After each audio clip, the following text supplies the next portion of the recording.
నిర్జీవములు అని చెప్పి అనుకుంటూ ఉంటాం చెట్టుని పుట్టని చూసి. కానీ వాటిలో కూడా దేవుడు ఉన్నాడు అనేటటువంటి దాన్ని తెలిపేదే మన సనాతన ధర్మము, సనాతన సంప్రదాయము.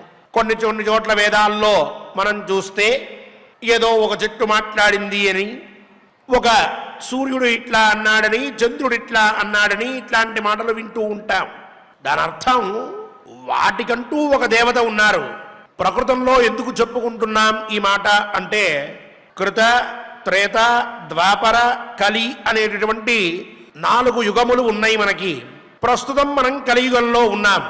ఈ యుగములకి 4కి కూడా 4 దేవతలు ఉన్నారు. వారే యుగాభిమాని దేవతలు అని చెప్పబడతారు. అలాంటి యుగాభిమాని దేవతల్లో ద్వాపర యుగానికి ద్వాపరుడు, కలియుగానికి కలి అనేటటువంటి 2 ఉన్నారు.